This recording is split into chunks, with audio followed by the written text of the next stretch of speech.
Hello and welcome to Global Business, CCTV's new program with insights into Africa's ever-changing business landscape. From Nairobi to Johannesburg, from Lagos to Cairo, from small businesses to large-scale corporates, we take you directly to entrepreneurs making the headlines. I'm G2 Abraham here in the Kenyan capital of Nairobi, where it's 9 p.m. It's 2 p.m. in Washington, D.C. and 2 a.m. in Beijing. Wherever you're joining us from, welcome. The 5 BRIC countries take on the World Bank with their own development bank. South Africa's Eskom feels the heat as the workers' strike pushes on. And the challenges of growing a business in Egypt's turbulent economy.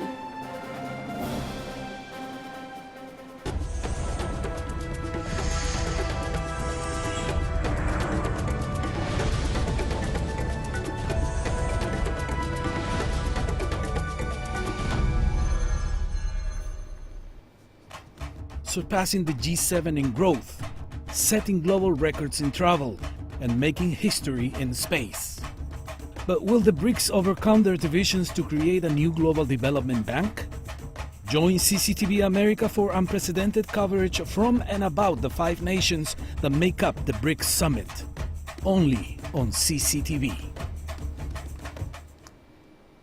Leaders of BRIC emerging market nations signed a deal launching a $100 billion development bank on Tuesday. This is the first concrete step towards reshaping the previously Western-dominated international financial system. Now, the bank, aimed at funding infrastructure projects in developing nations, will be based in Shanghai, and India will preside over its operations for the first 5 years, followed by Brazil and then Russia. Now, the countries also set up a $100 billion currency reserve pool to help countries avert short-term liquidity pressures. The bank is the first major achievement of the BRICS countries since they got together in 2009 to press for a bigger say in the global financial order created by Western powers after World War II.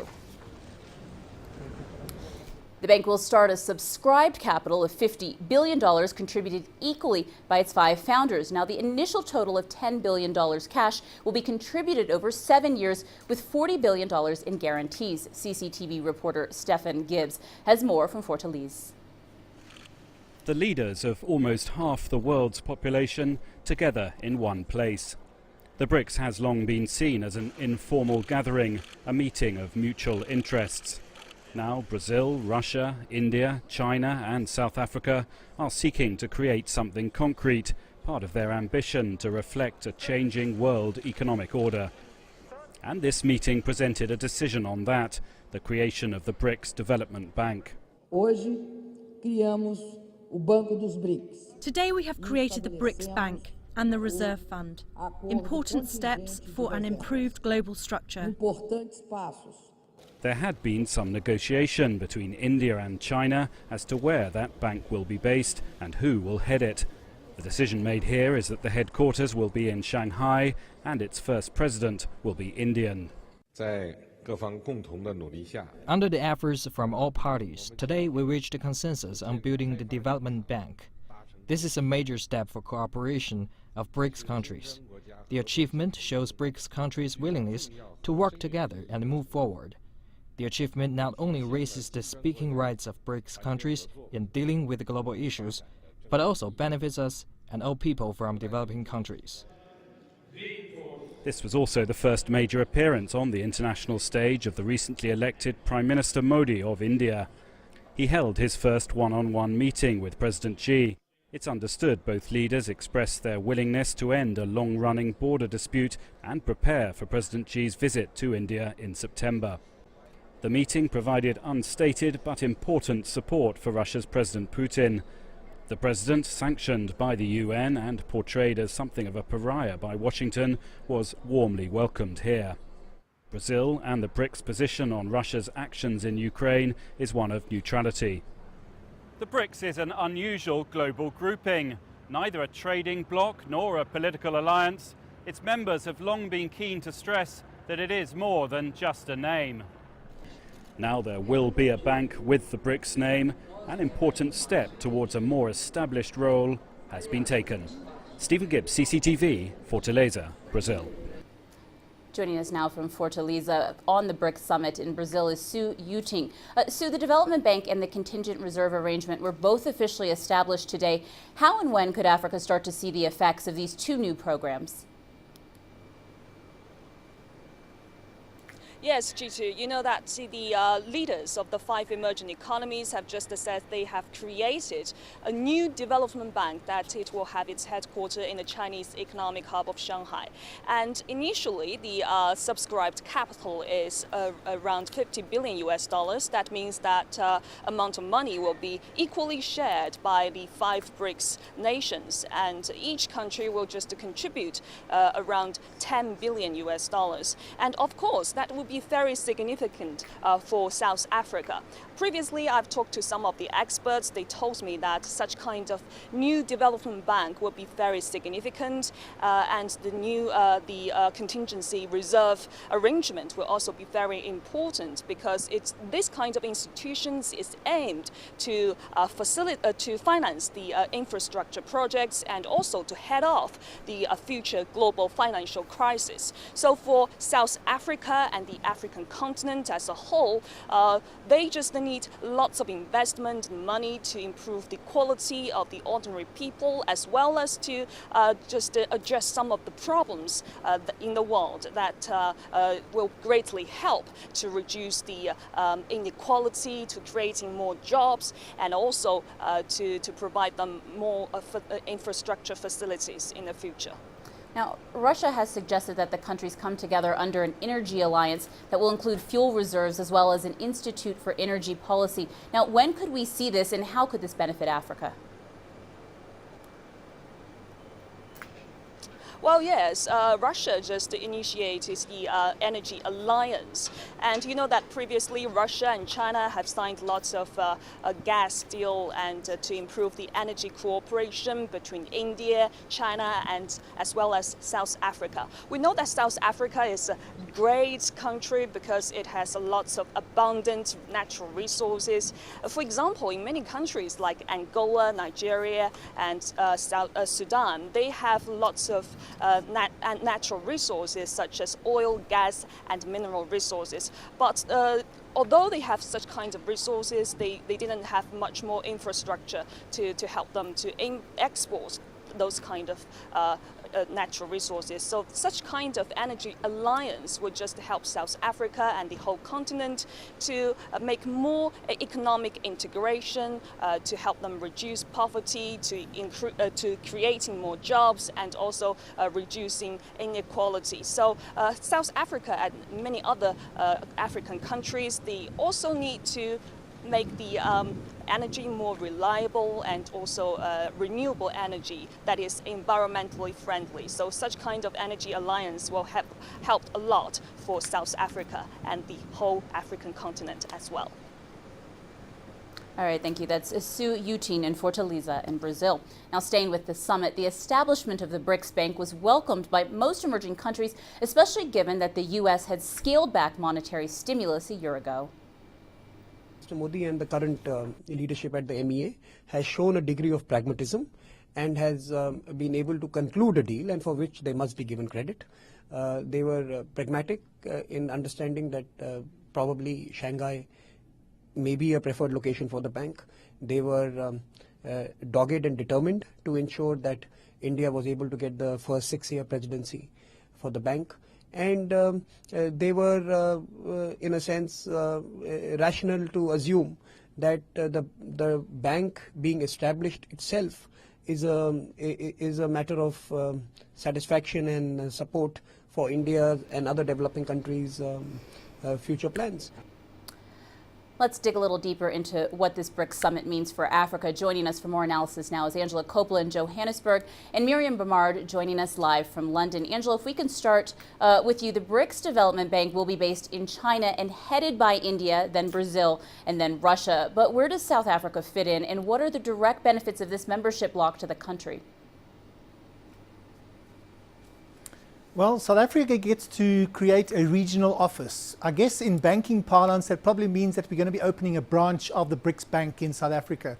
And we're also obviously not clear whether this is going to cover Africa or it's just going to be based on in South Africa and its South African and regional needs. We also don't know how big the staff complement is going to be and how many locals are going to be involved. In terms of any other direct benefits at the moment, those remain to be seen. At the moment, it almost feels like South Africa's won fourth prize in a competition, G2. Miriam, how are Western leaders viewing the new BRICS Development Bank? G2, at this point, European leaders have remained quite muted about the issue. But experts we spoke with are saying this will pose questions in the coming months as to how the financing of the new development bank will impact the IMF and the World Bank. You know, there's been little effort on the part of European leaders to actually change the IMF, which BRICS leaders don't believe reflects the tremendous rise of their economies, which now make up nearly 1/5 of the global GDP and, of course, 40% of the world's population. In fact, Chinese websites like ChinaNet have posted statements like, quote, the U.S. has no time for Latin America because it's usually busy in the Middle East, Asia Pacific, and Europe. Although Washington wishes to win over the countries in the region, its influence is lacking because of China's cooperative projects, which are for development purposes only, unquote. This is very much setting the tone for negotiations that have dragged on for more than 2 years. Angela, if we can go to you now. As the BRICS leaders gather in Brazil, another topic at the top of the agenda has been strengthening trade ties amongst BRICS nations. Now, will this help to boost South Africa's economic recovery? Well, I think the bottom line here is that, as one analyst put it to me, they don't understand why we're involved with BRICS, because all that South Africa needs to be doing is increasing its competitiveness and its strength in order to gain business. We must also remember that this, as another analyst put it to me, is really a geopolitical grouping. It's not a geo-economic grouping. So there's no clear understanding of what they're actually going to be benefiting from. But the bottom line here is, and it's the economic benefits that we're unsure of. We don't know how or what South Africa is going to benefit from them. That geopolitical issue is an important one. And in fact, South Africa competes with other BRICS countries for business. For example, in the EU, there's a citrus competitor that's also part of the BRICS. And we do know that South Africa and Brazil have been having a fight around the dumping of cheap poultry on the South African market. So the bottom line here is it's a wait and see kind of attitude. But an issue that did sort of catch my eye in the BRICS Business Council communique is that they want special arrangements for visas to facilitate and encourage BRICS people-to-people exchange. Now, G2, as you're aware, we're busy going through this whole argument around visas and how it's affecting critical shortage needs in South Africa. So we'll see how the Minister Gigaba, the Home Affairs Minister, reacts to that comment. G2. Miriam, lastly, if we can go to you. What are investors' reactions to the plan for BRICS nations to strengthen trade ties amongst themselves? Well, you know, it certainly comes at a time when investors are watching, for example, South Africa and how the economy is struggling. And what's interesting is that at only 1.9% last year of growth, with a target of 5% by 2019, very much investors are looking to see whether this new arrangement will help countries like South Africa, you know, with a bleak outlook off the back of high unemployment at 25%, and the ongoing labor strikes. The optimism is there now that there is this avenue for the South African economy. The South African president, Jacob Zuma, said the BRICS countries collectively need $4.5 trillion in infrastructure investment over the next 5 years. That was last year. But experts say that there's divide within the government as well, as some pushing for closer working relationships with the United States, especially for the private sector and for foreign direct investment. So actually, in response to Angelo's, what Angelo was saying, it's a very different view here, whereas investors are seeing this as an opportunity for South Africa to really rise and take a political position with the BRICS Bank. Thank you for that. That's Miriam Bamar joining us live from London, and Angela Coppola for us from Johannesburg. Now, staying with South Africa, the country's electricity utility Eskom now says it's beginning to feel the pressure with power supplies running dangerously low after 4,000 workers down tools at 2 power plants still under construction. Reserve margins had already been tight in South Africa, with the new strike now throwing projected power supply even further behind schedule. CCTV's Sumitra Naidu has this story for us. Finally, an end to the platinum strike, but it didn't take long before another work stoppage got underway.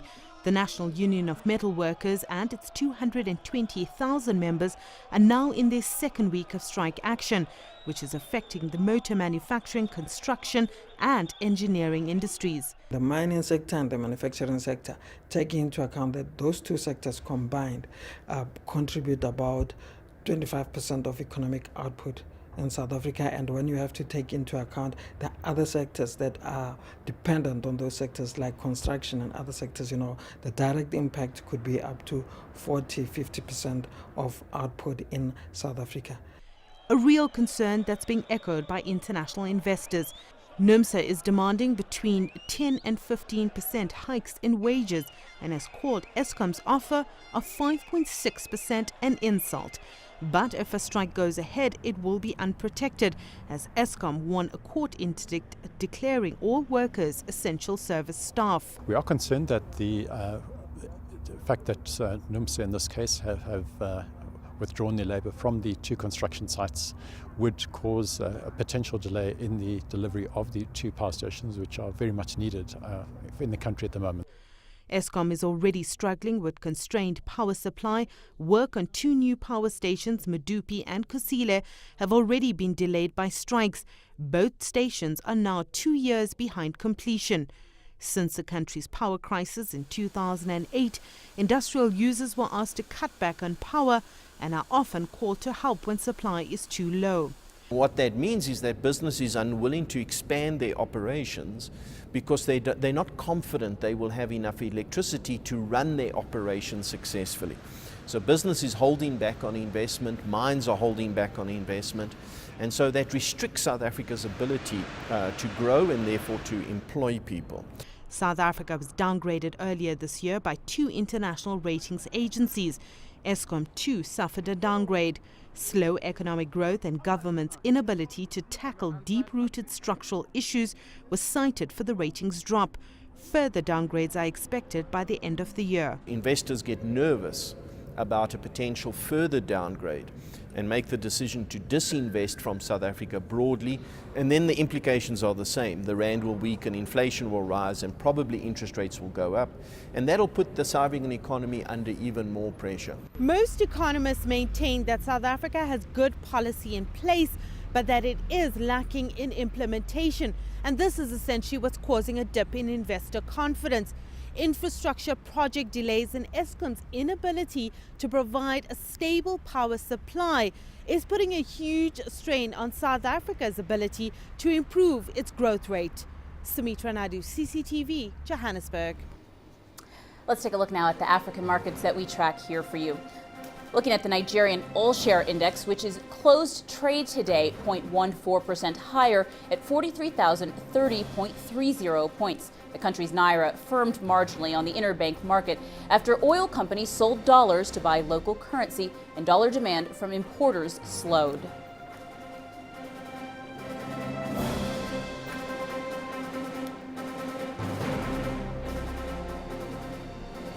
And the irony of Africa's largest oil producer that can't seem to keep its lights on in our energy series.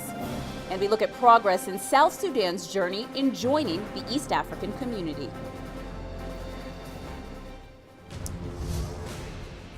Africa is on the move. It's home to 7 of the world's 10 fastest growing economies. From small businesses to large-scale enterprises, hear directly from entrepreneurs behind the story. It's about putting you in the picture so you know where Africa fits in the global context. Global Business, weekdays at this time on CCTV Africa.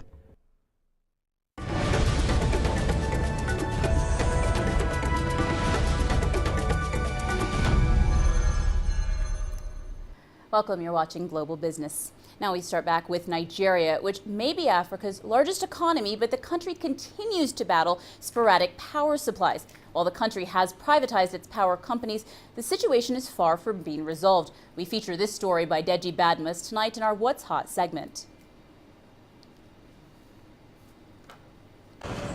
This is Nigeria's own Silicon Valley, popularly known as Computer Village in Lagos. If there's one place where electric power supply is needed most for business, it is here. But you can't imagine where the bulk of electricity used to power the thousands of stores in the village comes from. This is the primary source of electricity for shop owners in Lagos Computer Village: generators. Virtually every shop has one, and those who can afford it go for bigger ones. They generate so much noise and pollute the air that with public power supply hardly ever available, the shop owners have no choice. In 12 hours or 13 hours we may spend here, we find out we may have like, in a day that you may come, you will see like 2 hours or less than 2 hours. And the most annoying thing is that it comes in the morning before we resume our duty, understand? Before you come, around 7 or 8, they will take it off. When we are about to go by 8, by 7 or thereabout, they will restore it. So it has been impacting negatively upon our business. Even big businesses too are groaning under the power crisis in Nigeria. Economist Henry Boyo is also a local manufacturer with plants across Lagos. He says at least 20% of his manufacturing cost goes to the provision of power, and that the situation is making local manufacturing uncompetitive. We have, for example, about 4 generators. Each one of them is between 150 and 250 kVA. I find it very challenging that we have not only the cost of the fuel of running but also the cost of maintenance, apart from the cost of purchase. Nigeria's notorious electricity challenge is a paradox of some sort. Despite its huge gas reserves, the country has still not been effectively able to convert it for electricity generation. The consequence is that for a country of about 170 million people, only about 3,000 megawatts of electricity is generated and distributed. The government has now privatized the country's power monopoly, but the hope for improved power supply has still not materialized. I have my doubts that the private power companies will be able to deliver power at a reduced cost. If anything, indications are that they already consider themselves already constrained in terms of their production cost and things like this. So I won't say I foresee a storm in that area in future, but we may not be able to avoid such a storm. With no improvement in power supply, shop owners in Computer Village and manufacturers like Boyo continue to rely on either petrol or diesel-powered generators to stay in business, hoping that someday Africa's largest economy will turn the corner over its notorious electricity challenge. Deji Badmus, CCTV, Lagos, Nigeria. A delegation from the East African community is in Juba for talks with the government ahead of South Sudan's admission into the bloc in 2016. Speaking on arrival in Juba, the EAC's Secretary General said the delegation is expected to exchange views with a high-level committee in South Sudan. At the 14th Ordinary Summit of the EAC held in Nairobi last year, regional leaders approved the verification report that was presented by South Sudan's Council of Ministers, then directed that the negotiation process for admission of South Sudan get underway. Nancy Maghreb is an up-and-coming young entrepreneur who co-founded a business group in the advertising and marketing sector in Egypt, creating the country's first indigenous business think tank. In our grassroots segment today, Maghrebi speaks to CCTV's Yasser Hakim on the challenges of growing a business in Egypt. From one of her offices in the upmarket district of Doki in Cairo, Nancy Maghrebi speaks of the path she's been through since establishing her company while still in college. We started in 1995 as a simple advertising company because we had the vision of having the first private sector think tank in Egypt. To do that, we had to understand the type of country we're actually working in, what type of government affairs we had to do, how to deal with the government, how to deal with individuals. We operated 3,500 cabs across the nation. We had to deal with taxi drivers, we had to deal with kiosk owners because we had a project to renovate all the kiosks in the nation, etc. And that was developed in 2005. The first private sector think tank for economic policy and reform, which means I have to advocate whatever I came up with the government, lobby for it. In a conservative society like Egypt, it is always tougher for a woman to make it in the man's world of business. Main challenges would be being taken seriously. And I achieved it through doing a lot of homework. I know more about his business in the meeting than he does. And that's where the perception, even the way he sits, changes automatically. By where, oh God, it's another female walking in, she's selling me something or she's trying to pitch something to me, etc. No, I know more about what you do every single day than you do. And that is really where I established that equality in the meeting. It's not because I'm a female, I'm downgraded. Females are always a second-class citizen. But females over the years in the Arab world have shown and proven that they can do it too. Not better, but they can still do it too. She feels there must be an overhaul of all rules and legislation in Egypt to retain foreign investments lost in the past few years. For now, though, she's working on her next project. The first think tank farm in the region. And that's what we're aiming for. In the region itself, we need more think tanks. There are a lot of think tanks in Africa, but still very small. The initiatives that are out there, they need to be managed, controlled, educated, etc. Think tank itself, you need to define what think tank is. You need to explain to people, guys, this has been happening in the Western world for years, companies, NGOs, etc. But we want to create the first think tank farm by where we can have more think tanks in various governorates and various sectors. Her advice for the young female entrepreneurs? You can do it too, you can do it. You just can do it, simple as that. You can be that CEO of that bank. It doesn't have to be a male. If you've proven yourself, and I know it takes more effort out of you as being a female to prove yourself, but it is doable. We have seen it happening. Yasser Hakim for CCTV, Cairo. You can do it is some good advice. Let's take a quick look now at how your money is trading. Looking at the Kenyan shilling, which was little changed against the dollar, traders said it was likely to trade within a tight band this week.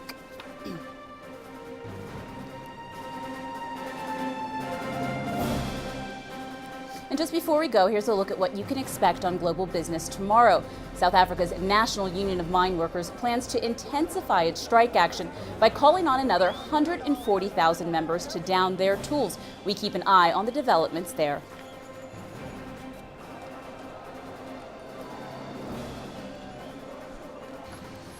We'll also be looking at a public-private partnership in South Africa that intends to convert more than 250,000 minibuses from running on petrol to running on natural gas. Be sure to join us tomorrow at 18 GMT for all that and more. That's it for this edition of Global Business. Remember, you can send your feedback to Global Business Africa at cctv.com. You can visit our Facebook page, CCTV Africa. You can also stay in touch with Global Business on Twitter using the handle at CCTV News Africa. I'm G2 Abraham. Thanks for watching.